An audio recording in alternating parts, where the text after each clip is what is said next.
बिस्मिल्लाहिर्रहमानिर्रहीम। अस्सलाम वालेकुम माय डियर व्यूअर्स।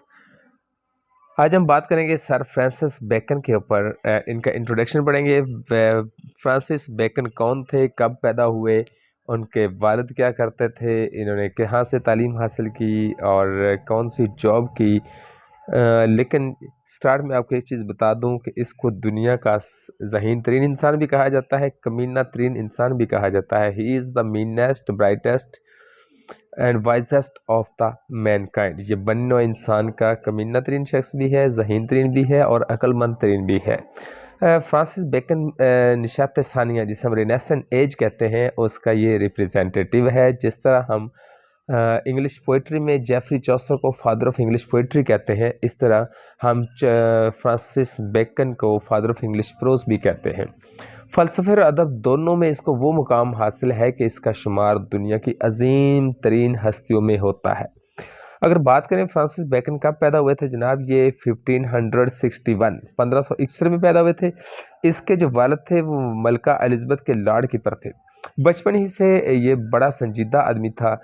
इसने कैम्ब्रिज में तालीम पाई और यहीं इसे महसूस हुआ कि अरस्तू के दौर से राइज सोचने का तरीका गलत है। जिस तरह अरस्तू के लोग, उस दौर के लोग सोचते थे, वो तरीका गलत है। इसने तमाम उलूम मुकम्मल तौर पर हासिल करके फ़लसफ़े की एक नए सिरे से बुनियाद रखने का फ़ैसला किया। 2 साल तक तो वो फ्रांस में रहा और वहाँ से वापसी पर बैरिस्टर का पेशा इख्तियार किया और 1548 में वो पार्लियामेंट का रुकन भी बन गया और लॉर्ड ब्रे उसका एक खालू था। बेकन ने उसकी मदद से तरक्की करने की कोशिश की। फिर उसने अर्ल ऑफ एसेक्स से दोस्ती की और उसका भरपूर फ़ायदा उठाया, मगर मलका एलिज़ाबेथ की एलेक्स से नाराज़गी पर उसके खिलाफ कानूनी कार्रवाई में भी भरपूर हिस्सा लिया।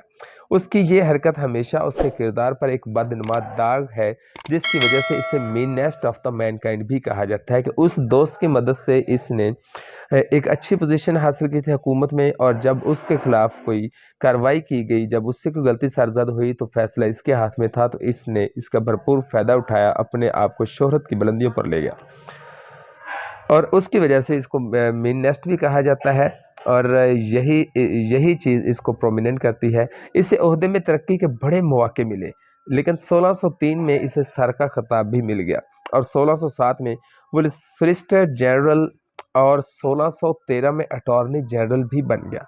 अब उससे शाह जेम्स अव्वल, जिनका दौर हुकूमत चल रहा था, उसकी कुर्बत हासिल हुई और 1617 में लॉर्ड कीपर, 1618 में लॉर्ड चांसलर और 1621 में विस्काउंट एस्ट एल्बन्स बन गए।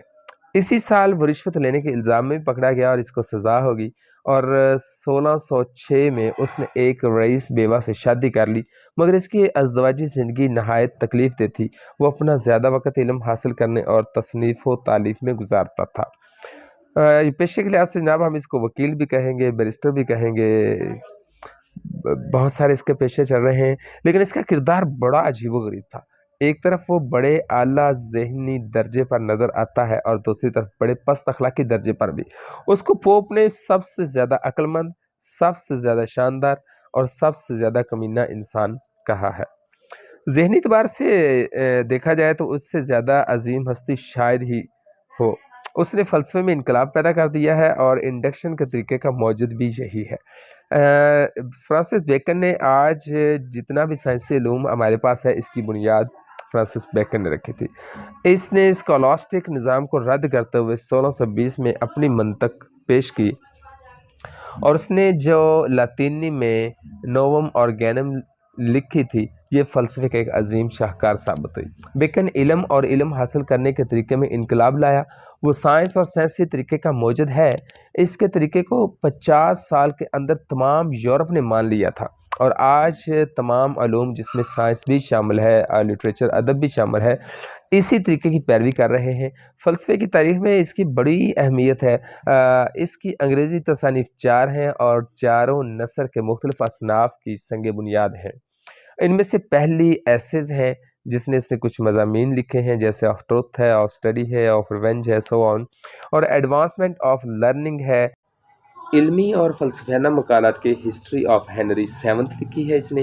تاریخ نگاری پر اس نے نیو اٹلانٹس لکھی ہے جس کو اس نے تمثیلی انداز میں بالکل عینی شاہد کی طرح بیان کیا ہے۔ یہ اس کی ابتدائی تصانیف ہیں، لیکن اس کی جو سب سے زیادہ وجہ شہرت ہے وہ اس کے ایسیز ہیں جو بیکن کو انگریزی کا پہلا قابل قدر نثر نگار بناتے ہیں، اور انہی ایسیز کی وجہ سے ہی اس کو فادر آف انگلش پروز بھی کہا جاتا ہے۔